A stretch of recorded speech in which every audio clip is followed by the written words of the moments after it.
Сайн байцгаана уу хүмүүс сонсогчдоо, та бүхэндээ энэ өдрийн мэндийг хүргье. Ойрт TikTok-оор эдитлсэн видеонд яваад байгаа Gonyo Uba-гийн талаар мэдээлэл бэлтгэлээ. За манай монголчууд Gonyo-г Train to Busan, Goblin зэрэг киногаар нь сайн мэдэх байх гэж бодож байна.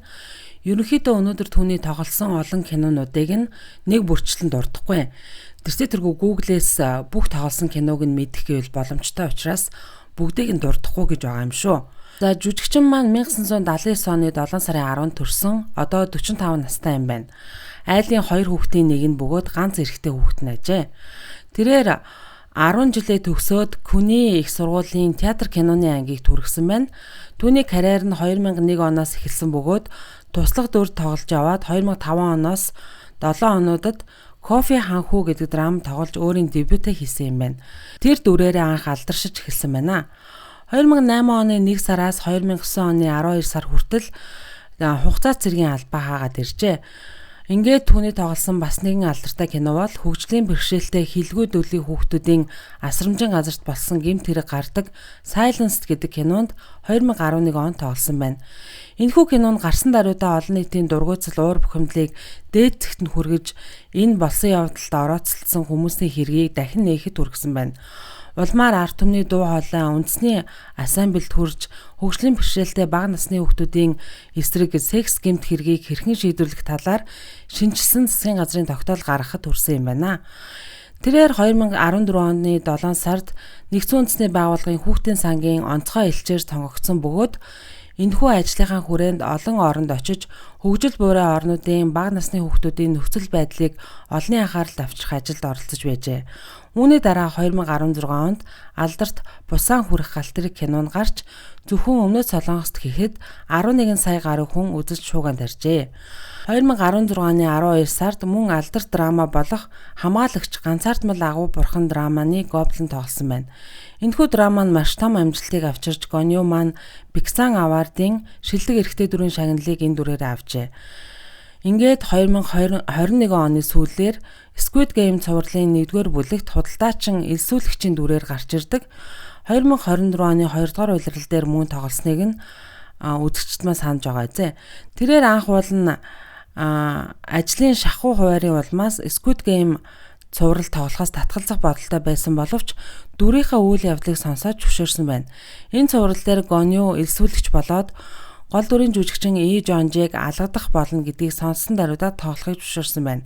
Учир нь гэвэл Солонгосын урлагийн ертөнц, за ганц урлагийн ертөнц ч гэлтгүй. Нийгэм нь угаасаа өөрийнхөө дээд үеийнхнийг их хүндэтгэж тэдэнтэй ёс зүйн харьцах аргагүй байдаг учраас Gonyo-д амьдрал дээр Lee Jong-jae-г алгадах учрал таарахгүй байсан болохоор Lee Jong-jae-г алгадах боломжийн төлөө Gonyo маань энэ цувралын эхэнд богино хугацаанд тоглохыг зөвшөөрсөн ажээ. Тэрээр урлагт бүтээсэн дөрүүдийн төлөө маш олон шагнал авсан байдаг юм байна. За одоо хувийн амьдралын талаар ярья. Түүний жинхэнэ нэр нь Gon Chol байсан байна. Тэрээр Busанд төрж өссөн бөгөөд түүний бага насны гэр бүл нь 50 ам болон орчинд өсгөж хүмүүжүүлсэн юм байна. Хэрвээ та фэн нь бол тэрээр одоо хүртэл ичимхийн нэгэн гэдгийг нь мэдэх бах. Гэхдээ тэрээр багада бас чимээгүй ичимхийгөө байжээ. Бага багтаа тэрээр спортод сонирхолтой болж тэр дундаа сагсан бөмбөр хичээлэх болсон байна. Аав нь түүнийг ирээдүйд эмч юм уу хуульч болж доктортой найдвартай карьертай болох байх гэж найдаж байсан байна. Одоо ч хүртэл олон солонгос гэр бүлүүд хүүхдүүдээ эдгээр карьерийг эзэмшээсэй гэж боддог. Гэрийнхнийхээ шаардлагыг үл таан Gonyo өөртөө таалагдсан карьертай болохоор шийджээ. Тэрээр entertainment салбарт хүчин зүтгэнэ гэж мөрөөдөх болжээ. Гэвч тухайн үед баян гэр бүлээс гаралтай биш ичимхий хүүгийн хувьд энэ нь үнэхээр биелшгүй мөрөөдөл байсан байна. Гэхдээ тэрээр 1999 онд Сөүл рүү нүүн ирж их сургуульдаа суралцаж мөрөөдлөө биелүүлэх алхмаа хийсэн боловч түүнд гэр бүлээсээ хол санхүүгийн асуудалтай ганцаардах гэх мэт бэрхшээлүүд тулгарч ижээ. Тэрээр карьерийнхаа эхэнд маш олон шалгаруулалтаас хасагдаж явжээ. Тэр олон бүтлгүүтлээс шалтгаалan жүжигчин болох мөрөөдлөө бараг орхиход хүрч байсан байна. Түүний дүр төрх өнөөдөр сайхан залууд тооцогдож байгаа боловч тухайн үеийн Солонгосын гоо сайхны стандартад нийцэхгүй хэтэрхий энгийн төрхөтэй гэж найруулагч нарт гологдож явжээ. Тэрээр шалгаруулалтанд оролцох хугацаанд янз бүрийн ажил хийж явсны дотор бартендер, модель зэрэг ажлууд хийж явсан байна. Жүжигчин маань өөрөө хувийн болзооны асуудлаа маш хувийн байлгаж сурсан бөгөөд өөрөө энэ талаар ам нээх нь ховор гин. Гэвч 2022 онд Гоблинд хамтран тоглосон жүжигчин Ким Гоинтай болцож байна гэсэн шууган гарсан байна. Гэвч тэрээр энэ шууганыг өөрөө мэдээлэл хийж дарж авсан бөгөөд Ким Гоин надаас олон насаар дүү, би түүний дүүгэл гэж харна уу гэхээс бид болцож байгаа гэсэн үг байхгүй гэсэн байна.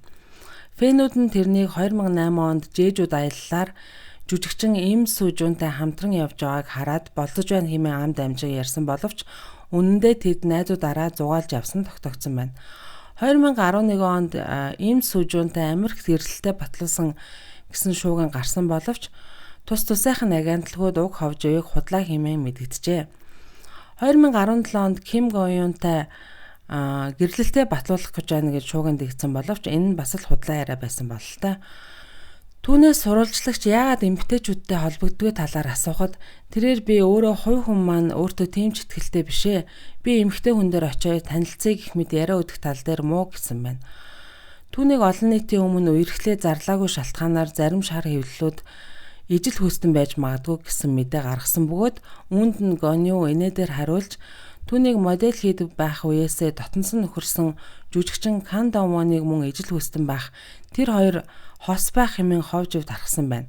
Үүнд нь Гонью Кан Донвон руу хонгор минь юу хийж байна гэх мэтчлэн инээдэв нариган болгон мессеж явуулдаг байжээ. Энэ хоёр жүжигчид дотн нөхөрлөгийн шалтгаан нь өвөө нар нь дээр үед найзууд байсан бөгөөд гэр бүлэрээ дотн нөхөрлөж ирсэн хүмүүс юм байна. Тэрээр олон нийтийн нүднээс хол байх дуртай талаар нь түүний найзууд ярихдаа алдар нэрийн дарамтанд орохоос зайлс хийдгээ. Гэртээ ном унших юм уу ганцаараа аялах зэрэг үйл ажиллагаанд илүү цаг зав зориулах дуртай гэжээ. Тэр нь Сөүлийн Ганнам дүүрэгт байдаг тансаг пентхаус байдаг байна. Түүний пентхаус нь дөрвөн зүг рүүгээ харсан цонхтой. Тэгэхээр харуулц маш гоё гэсэн үг. Тэгээд дөрвөн унтлагын өрөөтэй гэртээ гэрийн театртай гинэ. Тэрээр хит хитэн топ зэрэглэлийн машиныг цуглуулгатай бөгөөд үүнд нь Mercedes S-Class, BMW 5 Series бөгөөд өөрийнх нь хамгийн дуртай машин нь Porsche 911 Turbo S загварын машин бөгөөд $200,000 авсан мэжээ. Хилийн чандад гэвэл түүний эзэмшлийн үл хөдлөхөө дотор байлид байдаг вилла байдаг бөгөөд түүндээ амралтаа өнгөрүүлэх эсвэл хотын амьдралаас зүхтах гэсэн үедээ очдог гэсэн байна. Тэрээр ном уншихаас гадна фитнес хичээлэх хоббитойг нь Гонью өндөр үнэтэй жүжигчдийн тоонд орж явдаг бөгөөд нэг драманд тоглох аншин нэг ангин $65,000 гинэ. Тэрээр 14 сая $10 хөрөнгөтэй бөгөөд зөвхөн жүжигчнээр ажиллахаас гадна хит хитэн том брэндүүдийн нүүр царай болон ажиллаж явсан байна. Үүнд нь Adidas, LG Electronics, Discovery Channel зэрэг багтана.